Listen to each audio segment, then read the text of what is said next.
Welcome back to the Relationship Mentors podcast. Come join us for a little cup of tea while we go through some questions that you've sent in.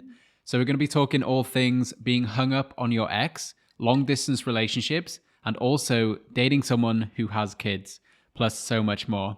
So I'm excited to get into this one. How are you feeling? Yeah, so great. These questions are really exciting, I feel. Like Charlie said before, we are doing these podcasts once a month now. So if you ever do have any questions that you want answered specifically on the podcast, we're dedicating ideally one episode a month. One episode a month. And then we look at the episodes and it's like one every 3 and then one every 6. We're like, fuck, we don't really stick to that. But yeah, this one's going to be so great. This one's going to be great. All right, the first question. My partner and I are going to be doing long distance for a few months because of work. Do you have any tips for keeping the spark alive while we're apart?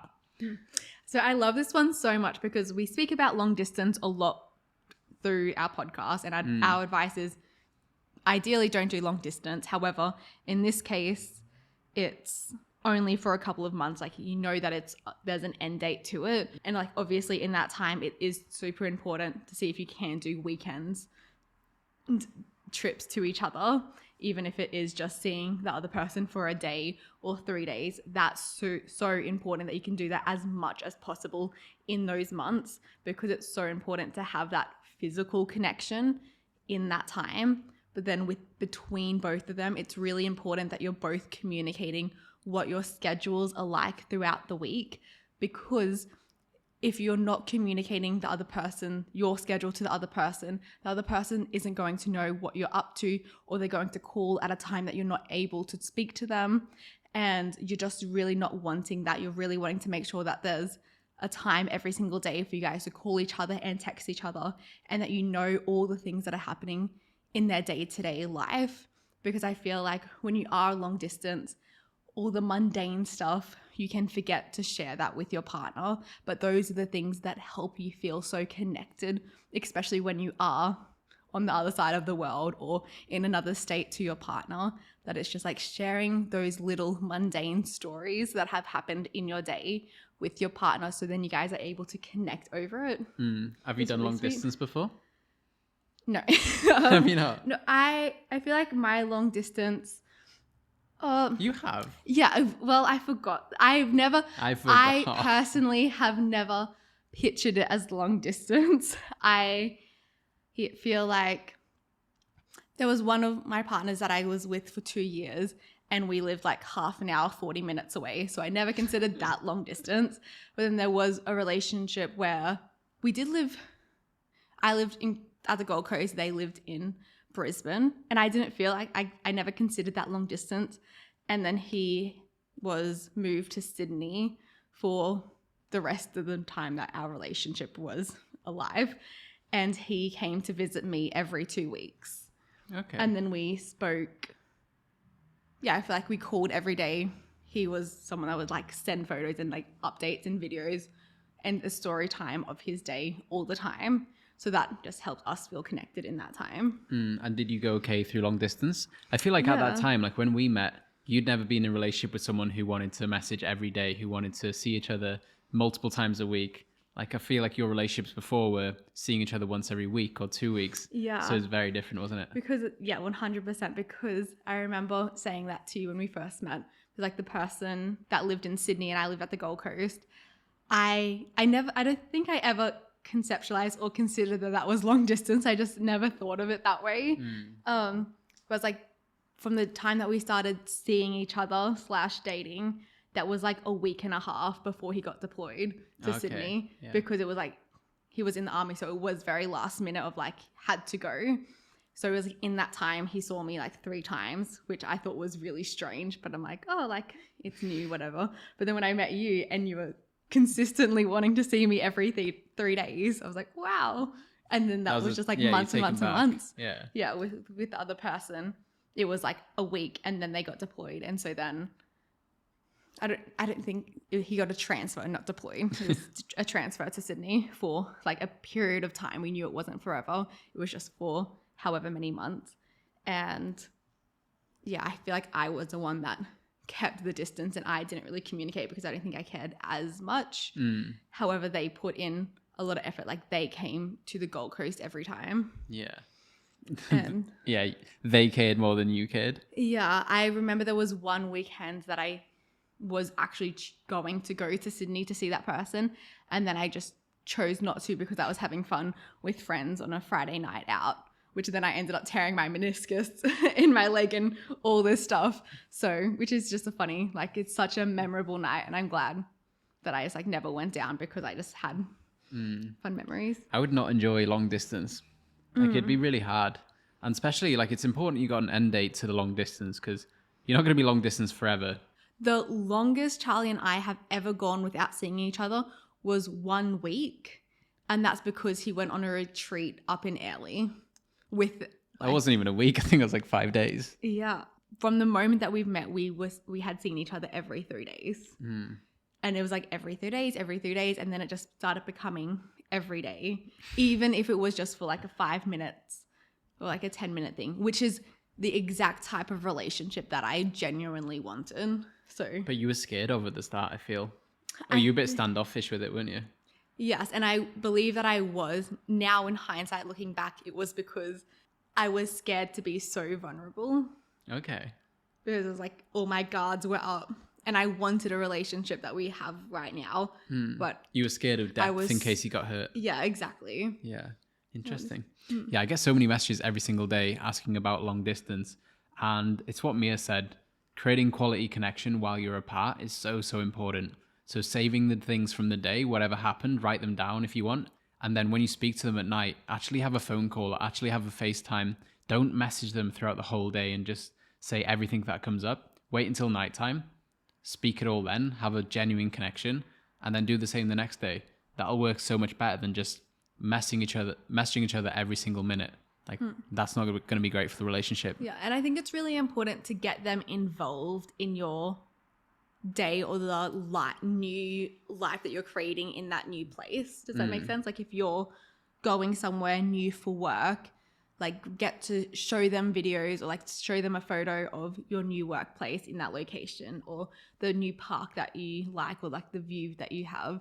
Like really get them involved so they can visualize and see what your life is like and they get to feel a part of it and they don't get to feel a massive pull and distance between you guys. Does that make sense? Still feel connected. You want to help close that gap as much as possible. Distance doesn't determine the connection in your relationship. Some couples work together and live together and they are so disconnected.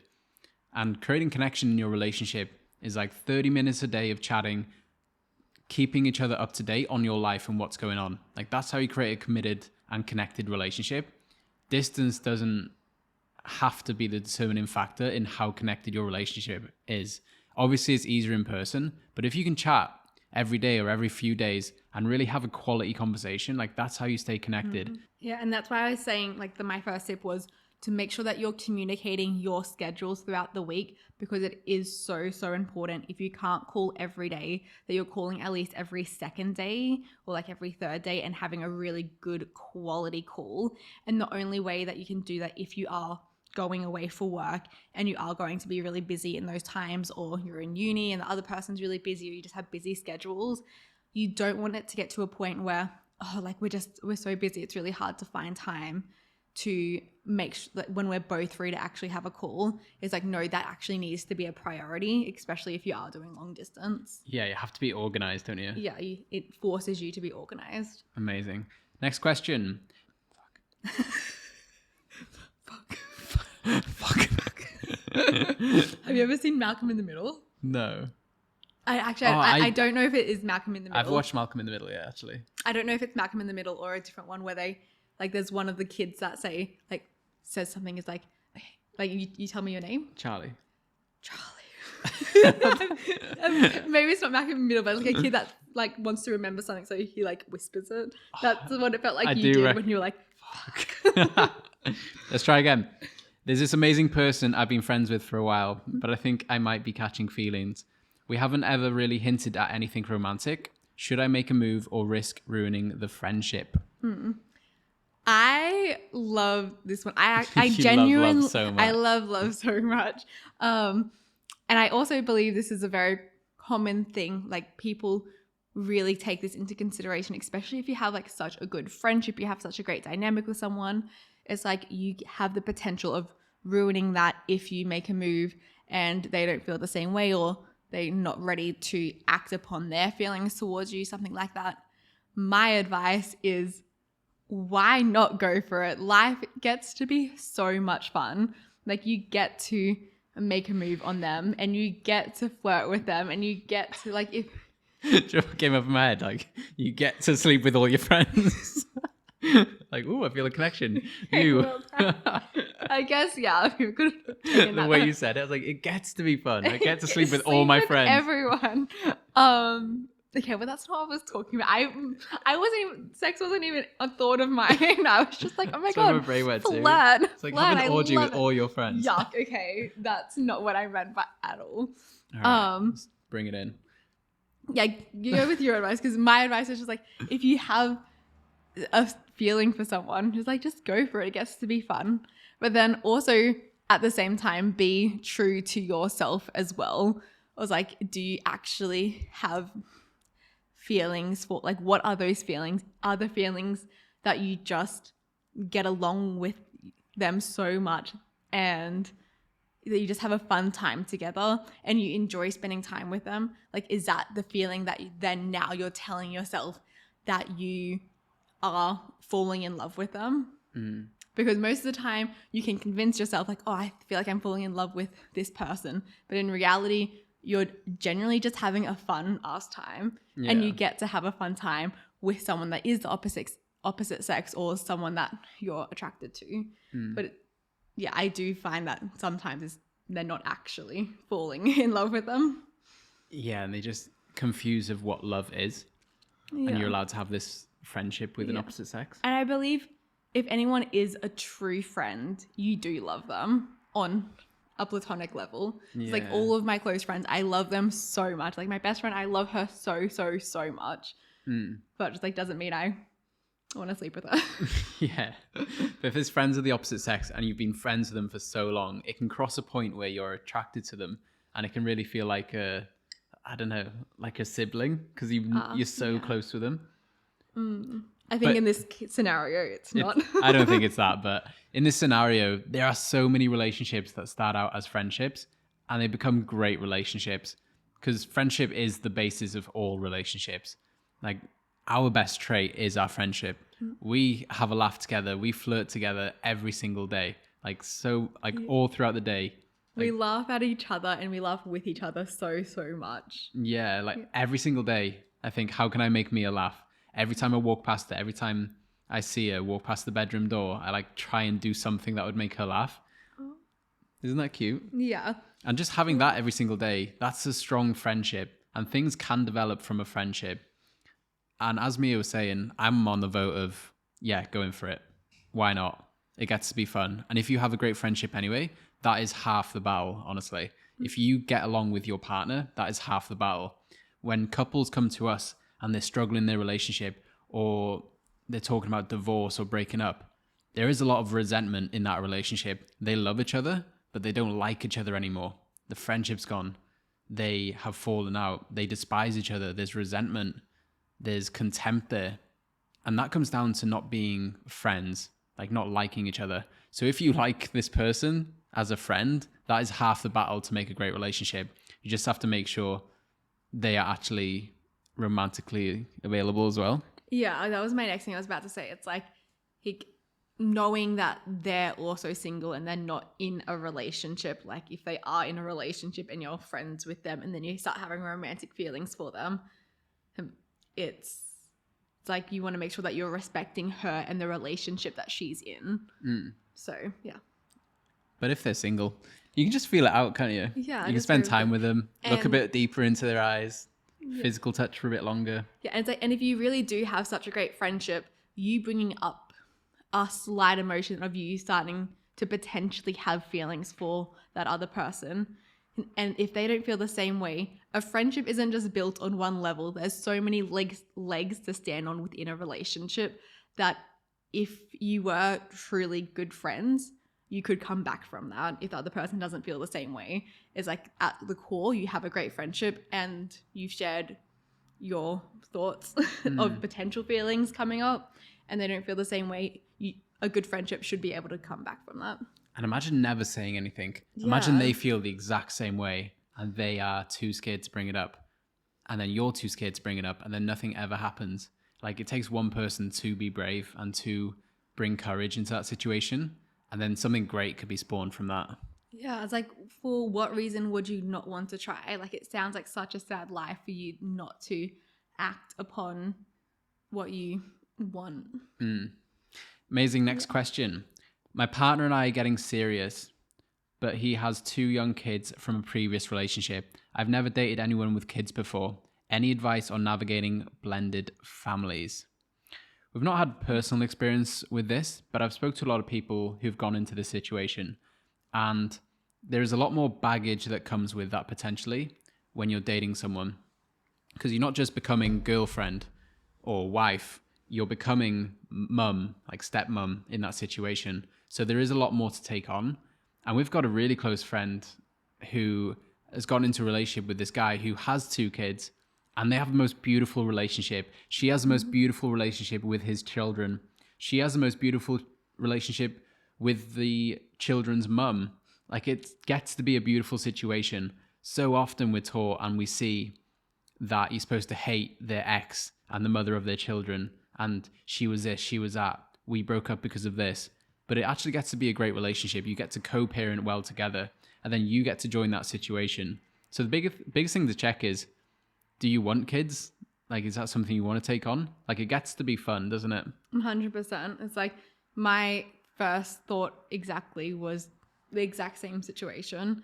It's very much as like, it's just for you to simply consider more that you know that there's more than just the one person that you're getting involved with. There's also children involved, and it's so important for the parent, like you, to know how much the parent wants you to be involved, because you don't need to, or you shouldn't step up into the parent figure in front of the kids if the actual parent doesn't want you to be that right then and there until it evolves to that, or etc. But also knowing, not only taking on that responsibility, but then also taking on the responsibility of the adult in kids' lives are so important, and you have such an impact on their life that you need to make sure that if you're getting involved in a child's life, that you are just being a good role model. Like, you're genuinely just knowing that you're influencing them and their beliefs and the way that they will grow up seeing the world. So I feel like that is an important responsibility for you to even consider as well. That's so true. Like, you and your partner are modeling relationships to their kids. So it's a big responsibility to take on. And at the same time, it gets to be fun. It gets to be a great adventure. Yeah. You get to learn so much together, and you get to be like stepmom for a bit. And then maybe you have kids together, and then you have children of your own, and it gets to be a beautiful journey.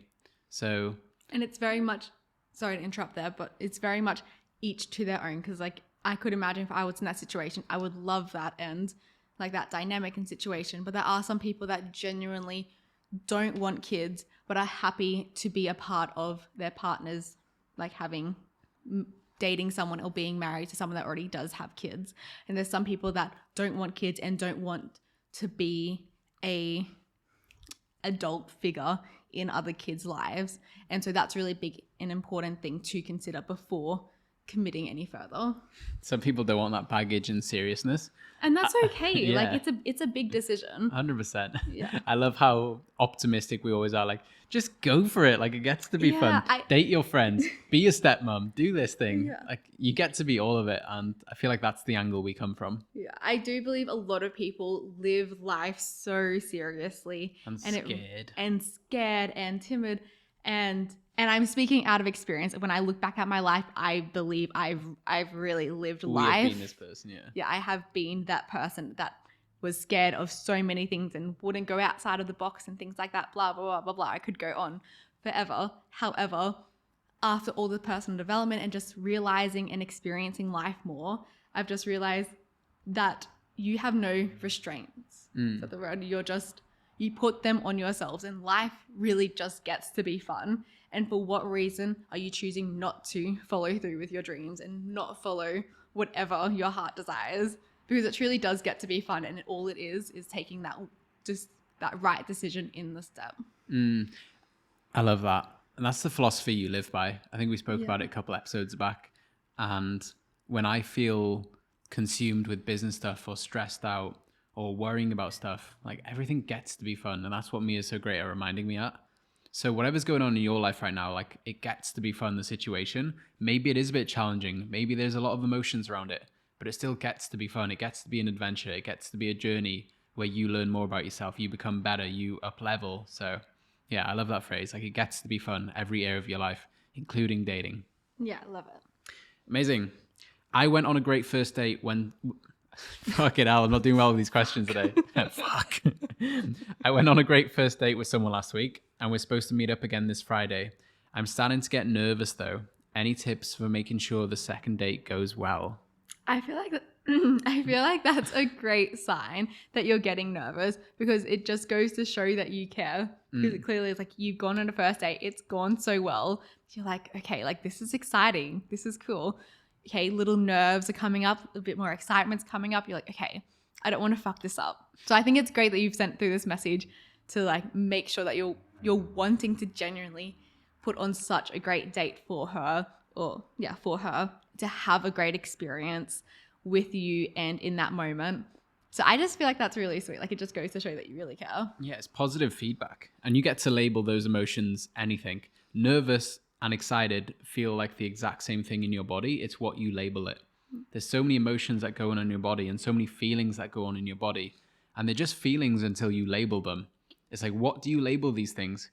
You can be nervous or you can label it as excitement, because it's very similar. And that's how I feel when I do things that I'm afraid of. If I go do a big podcast or a speaking event and I feel these feelings in my body, I choose to label them as excitement. I choose to label them as this is an opportunity for me to grow. When actually I could so easily say, I am shit scared of this thing and I don't want to do it. But I'm like, no, that's not what's best for me right now. And this is what you can apply to dating. Like it's good if you feel nervous. It means you care. Okay, advice for the second date then.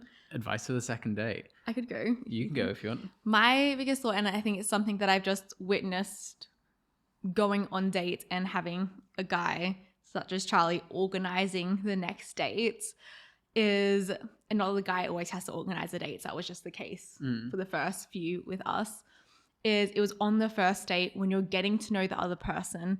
Obviously you're getting to hear their interests and what they like and what they don't like, and then you literally just pick one thing that they said that they enjoy, and then you make that the next date. Like if you spoke about a comedy show that you went to once, you're like, okay, let's book a comedy show. I feel like, or that you laugh so much on the first date and that you love having a laugh. You can send a message like, oh, I loved that. Like we had such a good laugh on the first date. Let's make sure let's have even more laughs on the second. I organized a comedy date, or for us to go see a comedy show on Friday night at this time. Like can't wait to pick you up at 7. Dating's so fun, isn't it? Yeah. Like you just pick little inside jokes that you've made with the other person when they share something about their life or something funny that happened on your first date. And you share inside jokes when you're like messaging each other, and you be very attentive to what they're saying and what they like. And then you bring that up next time, or you ask deeper questions about it, or you use that as your second date. And that's the biggest thing in conversations. Be interested, not interesting. Like aim to be interested in what the other person says, because everyone's favorite topic of conversation is themselves. So the person that speaks the most in a conversation is usually the person that enjoyed that conversation the most. So it's like, if you're feeling a little nervous, just pick up on what your partner's saying. Be attentive. Whenever they get excited about something, whenever they share something, dig a little deeper, ask open-ended questions. And that's how you really build that deep connection with your partner. And it takes the pressure off. It's like, I don't have to show up and be all flashy and impress this person. It's like, I just have to be interested. And that's when you know someone's really, genuine. Yeah, it has me reminiscing from our first date. I was trying to think of like, what was our second date? Or, back like, in how our did you day. organize that?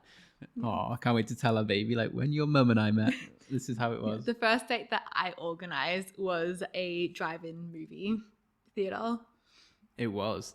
I think that was like maybe our third to fifth date or something. Yeah, that Like was like that. 3 or 4 dates in, I think. Yeah, it was like you had organized a lot that I'm like, oh, No, it that would was be. actually that wasn't the third or fourth date because That was like a month in. that was a actually. month in. Yeah, now that Mira you and I said weren't that. official yet. We hadn't slept with each other yet. And this is the thing about You dating. did not need to know that. This, well, now they do. This is another thing to note on dating.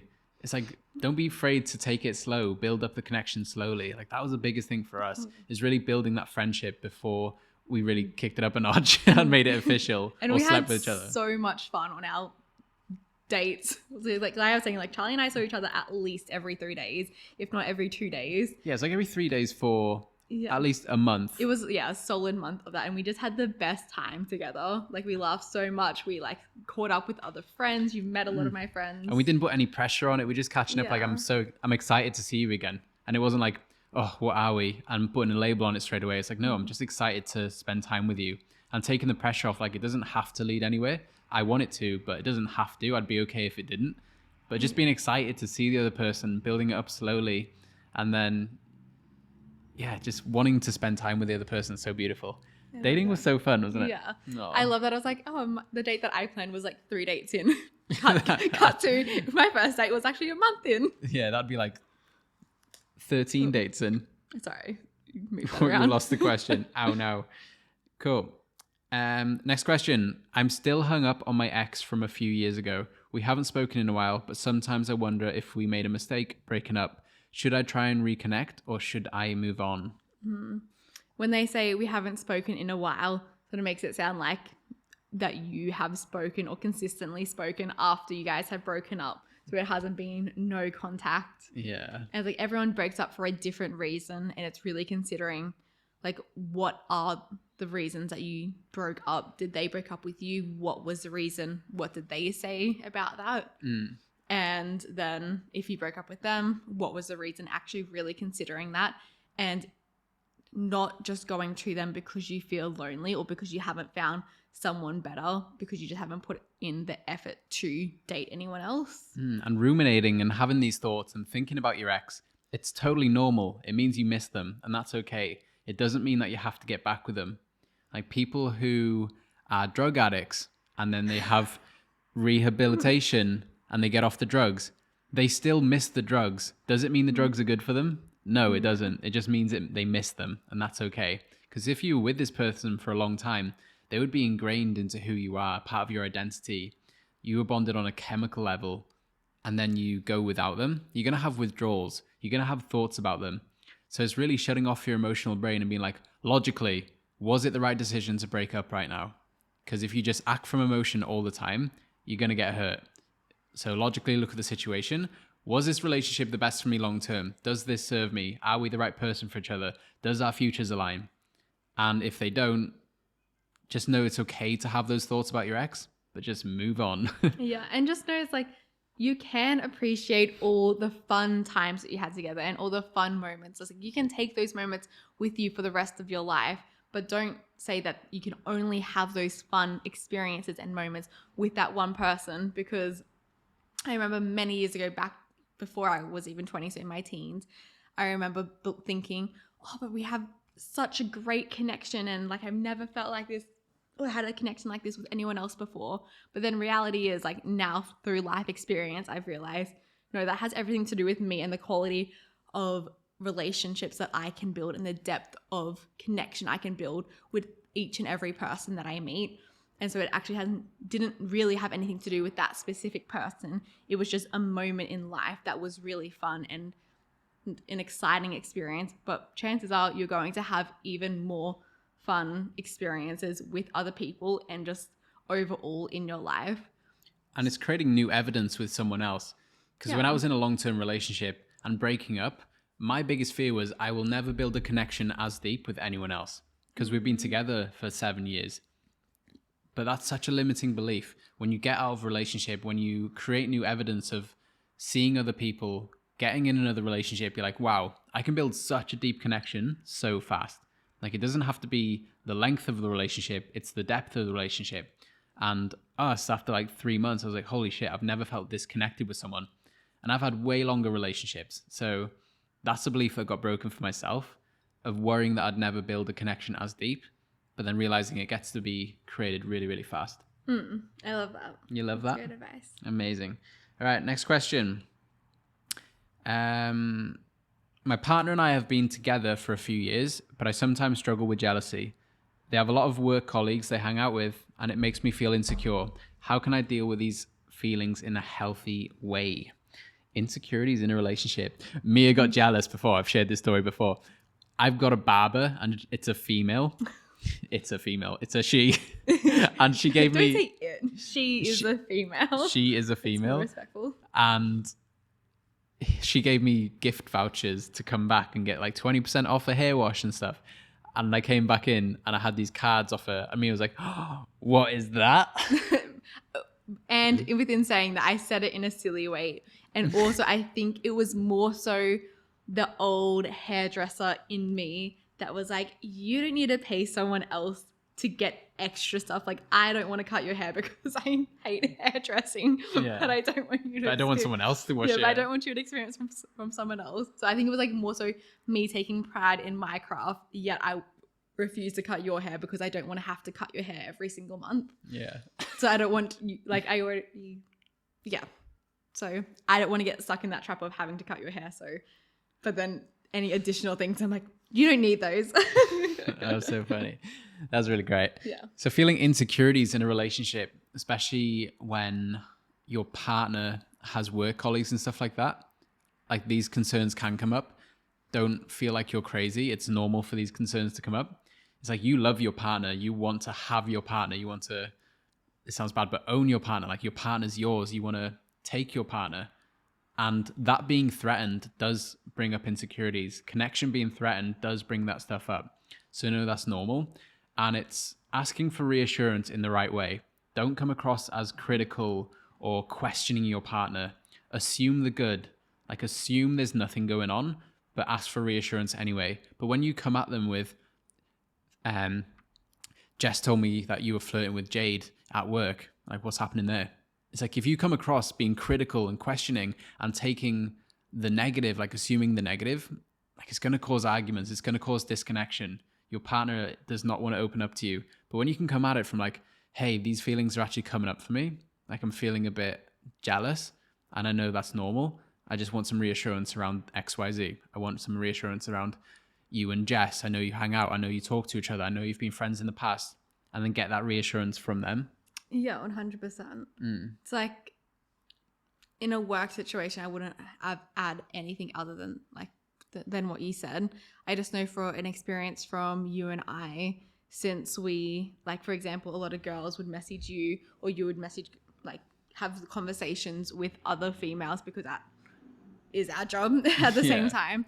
I remember way at the beginning of our relationship, I just had the perspective that I had when I used to receive messages from guys in a relationship. And I just shared an insight of that. It's like, I remember when I would receive messages from guys in a relationship, and not that it was flirty or they were coming on to me, even if I read the messages back now, but yeah, just the way that I perceived it was like, it's a little bit weird. Like there was always that underlining of like, are you coming on to me? Are you just having a nice conversation?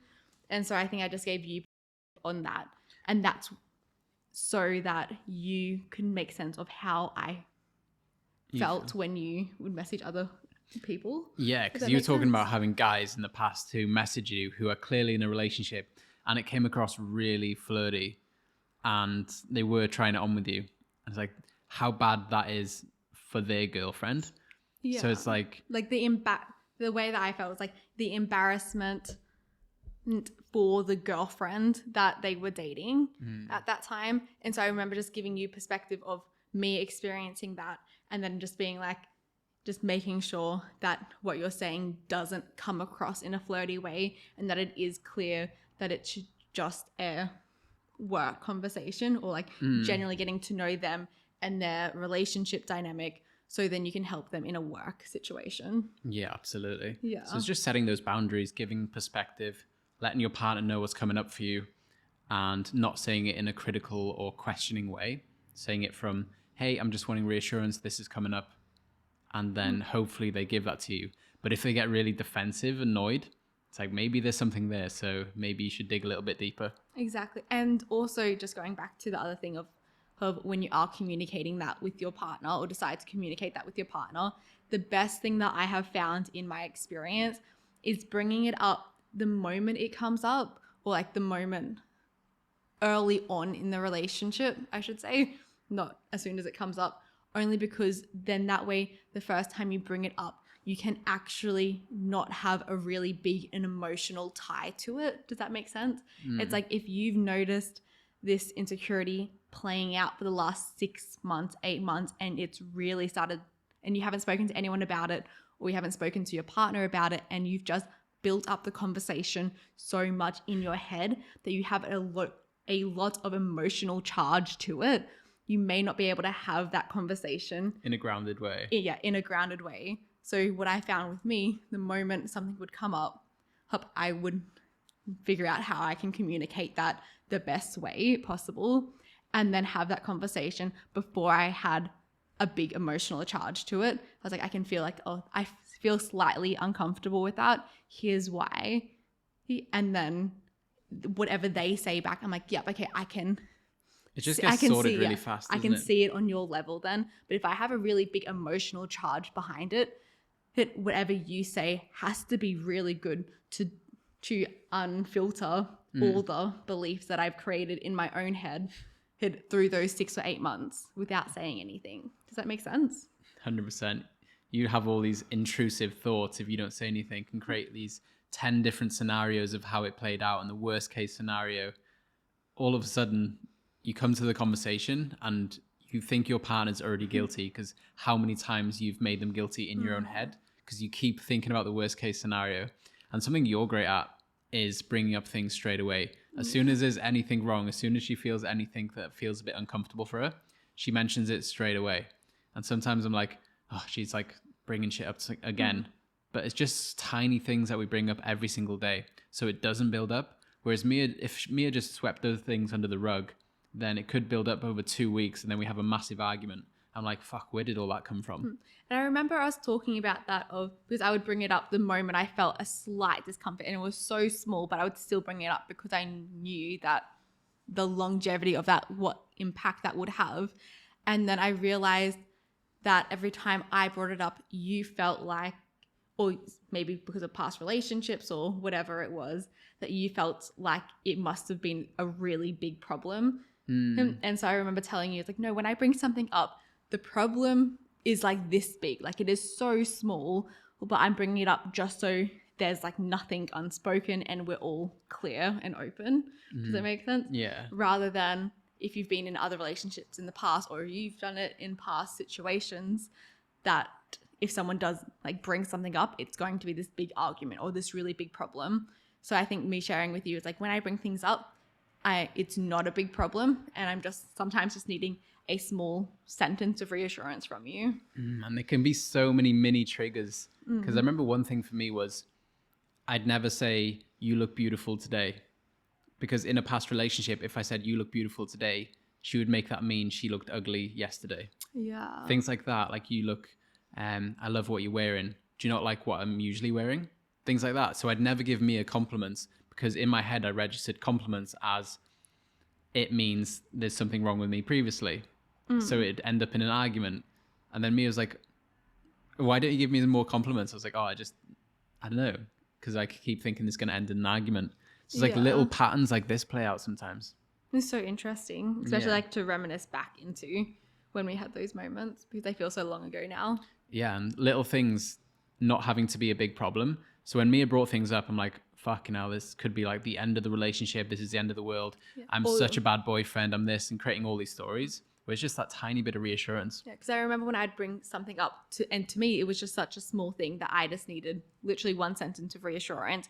You would be so down on yourself, and I could just see your energy, just like completely shut down. And I was like, well, what's happened? Like, and then, so it's really good to know that it's like us sharing. Now that I feel like we've been together for so long, you know that I just bring things up straight away. Yes. That most times when I bring it up, it really isn't a problem. I'm just bringing it up so it doesn't become one. Yeah, you just speak something, then I'd make it mean something really bad and I'd shut down, feel like the worst boyfriend ever. So it's really, just realizing nothing's a big problem most of the time. Yeah, I love it. Social media can be tough for relationships sometimes. My partner and I don't fight, but I can't help but compare our relationship to the perfect pictures everyone seems to post online. Any advice on how to deal with social media comparison? Fuck, this is one of the biggest things for mental health these days, isn't it? And the amount of depression and anxiety and issues like this out there is social media comparison. And you've heard the saying, not just in relationships, just in life in general, and you've heard the saying a million times, like comparison is the thief of joy. And what people post on social media is their best stuff. It's the top 1% of their life. And when you feel like shit, when you feel down about yourself, when you feel ugly, when you feel poor, and then you look on social media and you see people driving Porsches in great relationships with amazing bodies, you're going to feel like shit. Like, it's so normal. So you just really have to limit that stuff. I even had a guy in my DMs today feeling really down. He's 18 and he's struggling in his business, and all his friends have normal jobs and earning normal incomes, but he's struggling in his business. And he's looking online and he's seeing these 17, 18-year-old entrepreneurs that are making millions in drop shipping and stuff. I'm like, that is the 0.1% of people that win. And you don't see the 99.9% of people that lose.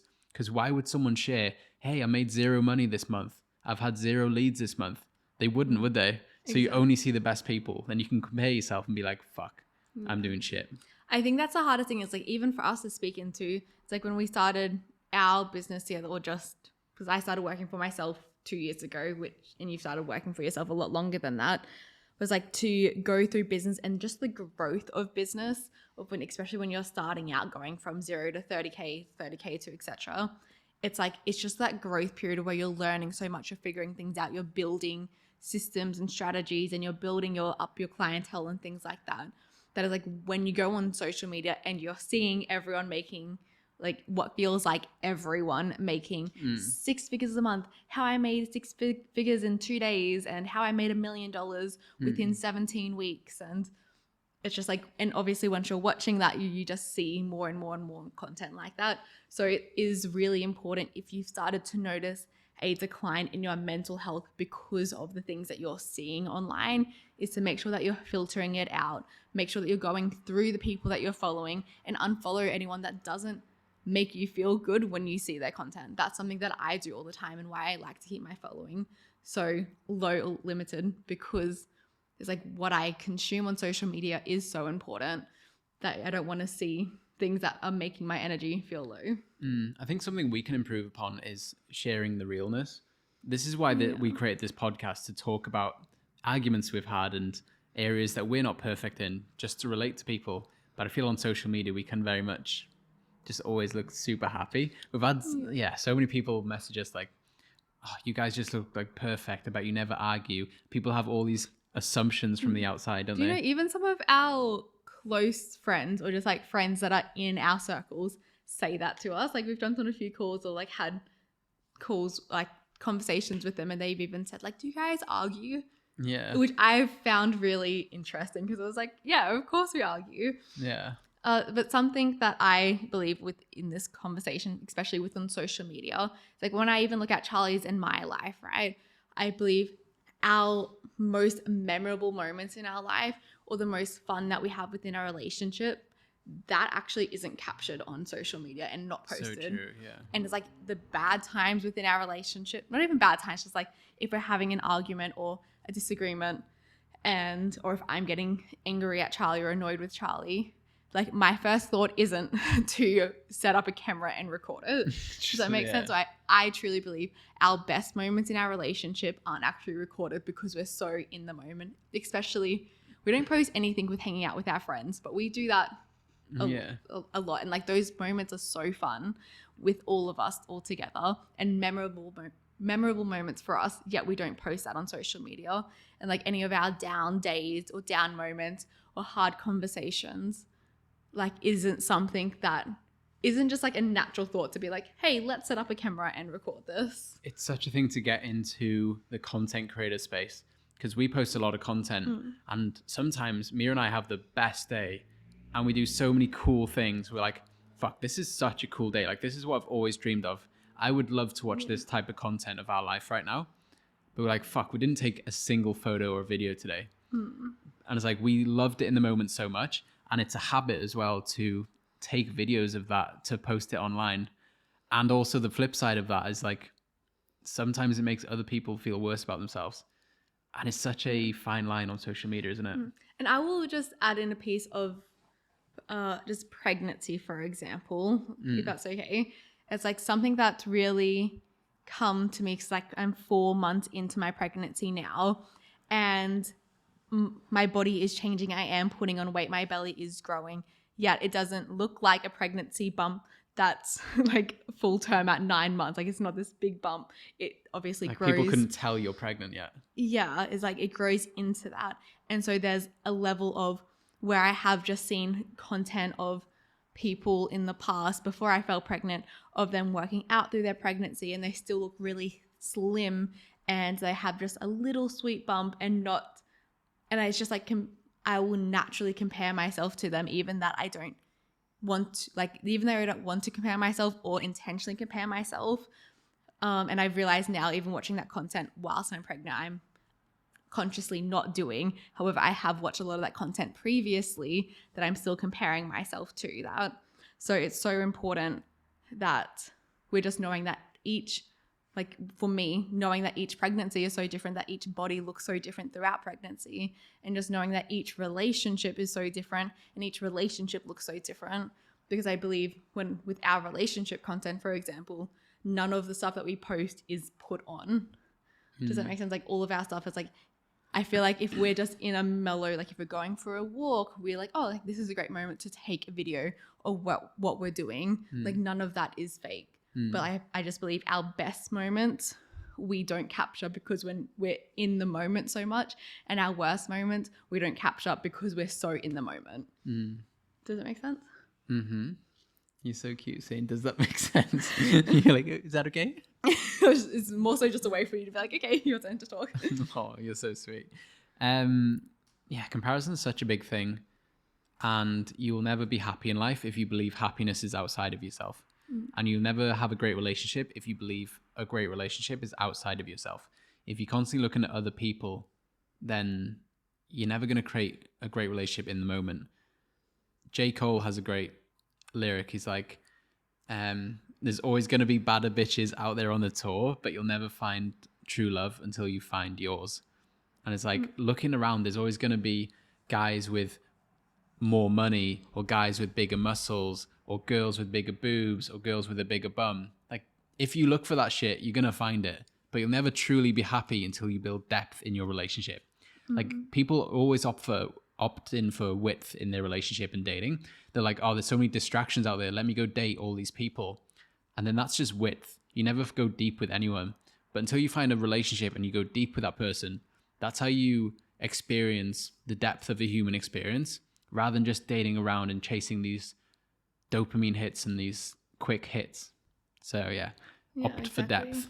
Yeah, and like the things that you're looking for in your relationship and that you're seeing online, is that actually what you're wanting in your relationship, or do you feel like you're supposed to be experiencing that? And most times it's like, no, you're just happy with what you're doing. Or if you see someone online go for like a nice lunch, maybe you can go out to a nice lunch with your partner, to this new restaurant, to have that fun experience. But do it because you want the experience with your partner, not because you feel like since other people are doing it, you're supposed to also do it. Comparison is such a thing, isn't it? Yeah. It's such a massive conversation. And like I was saying before, it's like I find myself comparing myself automatically. Like it's just such a conscious decision for you not to compare yourself. Yeah. Because there's so many distractions out there. There's so much information, things like everything that we're seeing online and all our apps that are on our phone.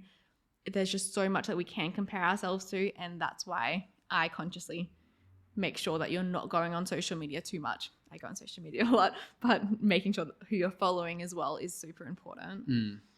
Amazing. My partner and I have been dating for a year and things are going well.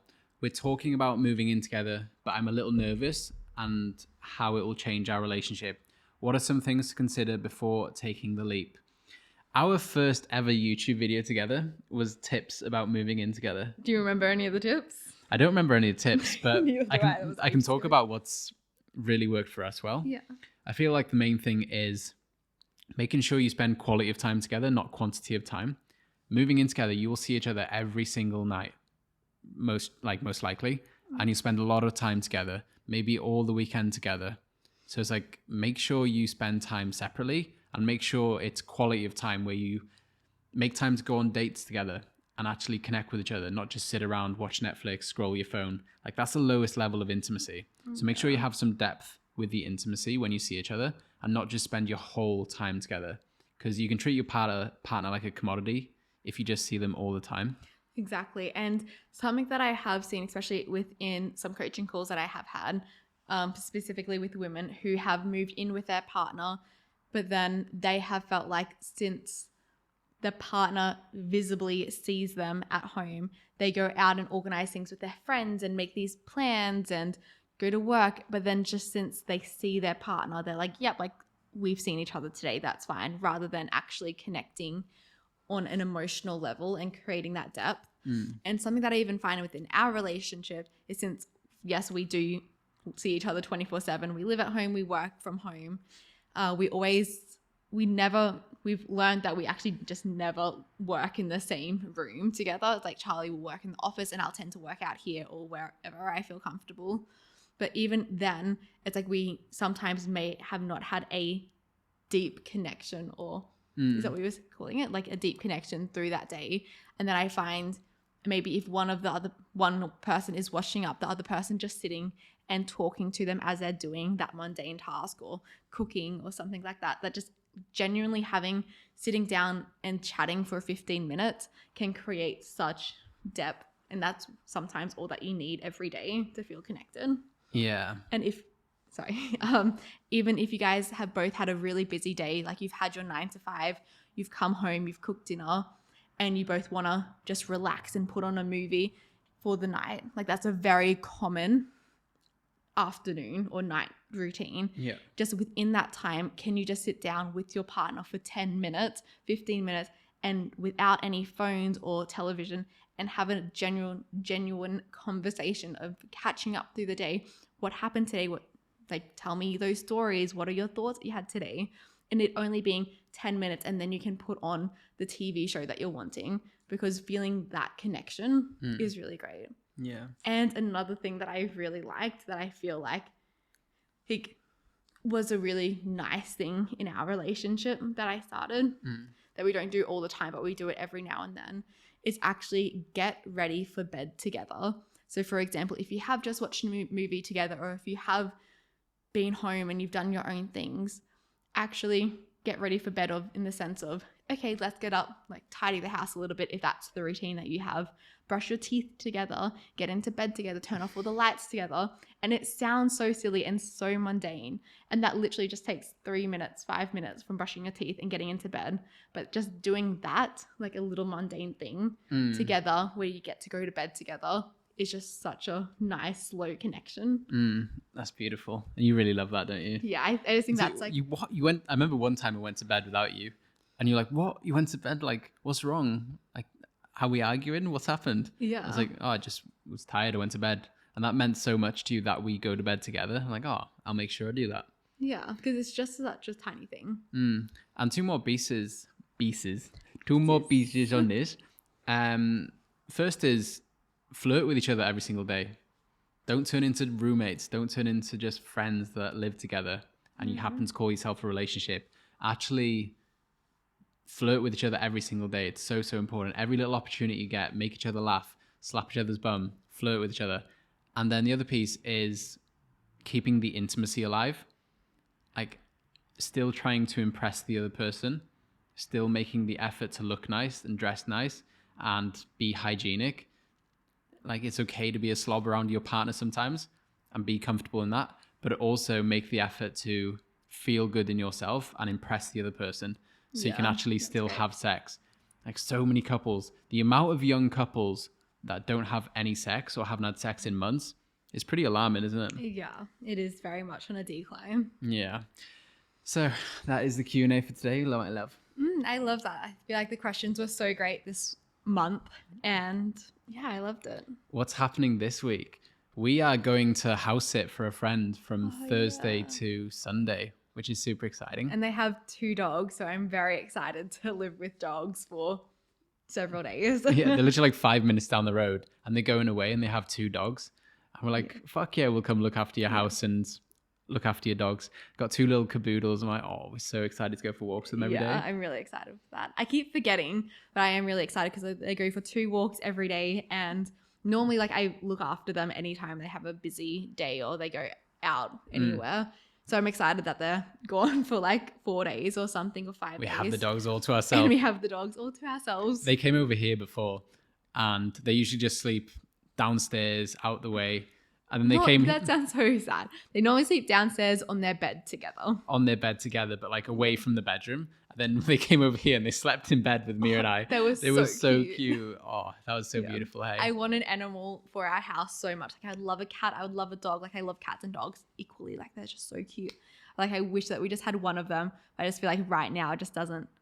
Well, a year ago it didn't seem practical because we were traveling for many months.